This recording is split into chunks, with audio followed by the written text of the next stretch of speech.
Welcome एक दोस्तों, हाजिर हूँ एक और नई बड़ी सी अपडेट के साथ। और अभी के लिए दोस्तों बीटीसी हमारा हाई अभी भी दूर है। मतलब 30,780 समथिंग पे पड़ा है और प्राइस ने यहाँ से रिजेक्शन ली है। अभी के लिए यहाँ पर हमने देखना क्या है ओवरली चार्ट में कि प्राइस यहाँ पर बिल्ड क्या करती है। मान लो प्राइस नीचे आती है, यहाँ पर एक हायर लो बिल्ड करके उसके बाद एक हायर हाई बिल्ड कर पाती है या नहीं। अगर फॉर एग्जांपल प्राइस ने सेम यहाँ पर एक लोअर हाई बिल्ड किया तो मोस्टली चांसेस है प्राइस फिर से एक बार नीचे की तरफ आए। तो उस कंडीशन में यहाँ पर मैं आ जाता हूँ 4 आवरली चार्ट की तरफ। ठीक है, चीज़ों को थोड़ा 1 आवर में इसीलिए बता रहा हूँ तो आपके लिए इजी रहेगा। तो आपका नीचे का ट्रेंड लाइन का एरिया ये है। ओके हो गया। और अगर प्राइस ऊपर से टूटती है तो अगर तो इस जगह पर फिर से इसे सपोर्ट मिल गई तो वेल एंड गुड है, फिर से ऊपर की ट्राई करेगी।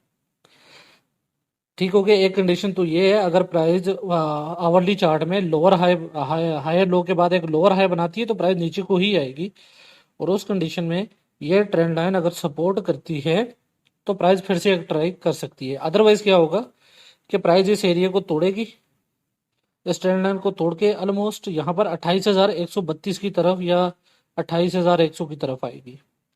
तो फिर यहाँ पर यही देखना है कि प्राइस यहाँ पर नीचे क्लोज होती है या नहीं होती। अगर तो प्राइस ने फिर से बॉडी नीचे क्लोज की तो ट्रबल है। अदरवाइज यहाँ पर जब तक, जैसे कि पिछली वीडियो में भी बताया, आपके ये लोअर हाई आपका पॉइंट है, ये पॉइंट नहीं टूटता प्राइस ऊपर की तरफ नहीं जाने वाली। ओके हो गया। और सेम इसी तरह जब तक नीचे के आपके पास ये वाला आपका मेन पॉइंट ये है, जब तक आपके पास ये लो है प्राइस बेरिश होने वाली नहीं है। तो यहाँ पर यही चीज को हमने देखना है कि प्राइस नीचे आकर अगर इस लोअर हाई को तोड़ देती है, सॉरी हायर लो को तोड़ती है, तो प्राइस एक लोअर लो बनाने जाएगी। तो लोअर लो अगर 28,100 के इस एरिया पे रुक गया तो फिर भी ठीक है, लेकिन अगर प्राइस इसके नीचे क्लोजिंग देती है तो पिछली आपको वीडियो में बता रखे है 26,000 के पास का आस पास का एरिया आपको दिख सकते हैं, या मे भी 25,800 के एरिया भी दिख सकते हैं। सो हमने यहाँ पर आवरली चार्ट में ये चीज सिर्फ देखनी है, ठीक है, कि प्राइस यहाँ पर ये आपका नीचे का स्ट्रक्चर है अभी के लिए। ओके हो गया। क्योंकि यहाँ पर प्राइस ने सपोर्ट लेकर ऊपर गया है और सेम इसी तरह हमने यहाँ पर भी स्ट्रक्चर बिल्ड कर रखे हैं। तो हमने यही देखना है कि प्राइस भाई यहाँ पर अब मतलब यहाँ पर हायर लो बना रही है, हायर लो बनाने के बाद प्राइस इस हाई को तोड़ती है या नहीं, क्योंकि जब प्राइस इस हाई को तोड़ेगी तो ऑटोमेटिकली ऊपर का हाई भी टूटेगा। तो इस तरह हमारे पास तकरीबन 32,000 तक का एरिया बन जाएगा। क्योंकि जब 1 आवरली में ये चीज प्ले आउट होगी तो 4 आवरली में आपका ये हाई टूटेगा तो प्राइस इस हाई को तोड़ने जाएगी, 31,400 वाले हाई को। और इसी को तोड़ते प्राइस का रेजिस्टेंस का एरिया 32,300 के आसपास का है, कि यहाँ पर प्राइस फिर ऊपर जा पाती है या नहीं। ओके हो गया। तो ये था टोटल कंडीशन। आपने आवरली चार्ट में ये चीज को सिर्फ देखना है, वॉच करने। ओके हो गया।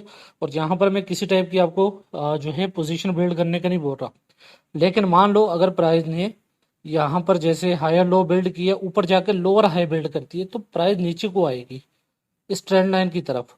और अगर ट्रेंड लाइन से भी निकल गई तो फिर हमने देखना है ये लो तोड़ती है या नहीं। अगर तो ये लो टूटा तो 4 आवरली के चार्ट में आप देखोगे। ओके। 1 आवरली में हमने सिर्फ हायर लोअर और लोअर हायर को देखने, बाकी चार्ट हम 1 आवरली में 4 आवरली में देखेंगे। तो अगर 4 आवरली में ये हायर लो टूटा तो प्राइस लोअर लो बनाने जाएगी। तो होप है 28,100 पे प्राइस स्टेबल हो जाए। अगर तो नहीं स्टेबल हो पाई तो फिर नीचे आप 26,000 या 25,800 के लिए रेडी रहना। ओके। सो पूरी डिटेल में समझाने का यही मकसद है कि वीडियो आप पूरा वॉच किया करें। ठीक है। कल मेरा एक भाई बोल रहा था भाई कि 4 आवर की कैंडल क्लोज होगी है, प्राइस का पंप होगी। तो भाई मैंने वीडियो में क्या बताया आप वो चीज़ को देखो। ओके। सो आई थिंक अब तो आपको आसानी से समझ आ गया होगा। ठीक है। जब तक नीचे का लो नहीं टूटेगा प्राइस बेरिश नहीं हो सकती, जब तक ऊपर का हाई नहीं टूटता प्राइस बुलिश नहीं हो सकती। सिंपल सा फार्मूला है। प्राइस इसके दरमियान में घूम रही है, अब किसी न किसी तरफ तो इसने टूटना है। या तो ऊपर को टूटेगी, उसकी कंडीशन मैंने बता रखी है कि 32,300 के एरिया अगर प्राइस क्रॉस कर दी बॉडी में तो प्राइस 34,500 400 पे जाकर स्टे करेगी। और मैक्सिमम हमारा जो फुल टारगेट होगा 36,000 समथिंग का होगा। लेकिन अगर प्राइस नीचे का लो तोड़ती है और 28,100 के एरिया पे स्टे करती है तो यहाँ से ये फिर से दोबारा ट्राई करेगी। अदरवाइज क्या होगा कि प्राइस यहाँ पर बॉडी क्लोज देगी और नीचे को टूटेगी, तो आपका नीचे का टारगेट 26,000 या 25,800 के एरिया होगा। सो बड़ा सिंपल से, ठीक है। और आई थिंक आपको समझ आ गया होगा। तो मिलता हूँ नेक्स्ट वीडियो में, ख्याल रखिएगा, गुड बाय।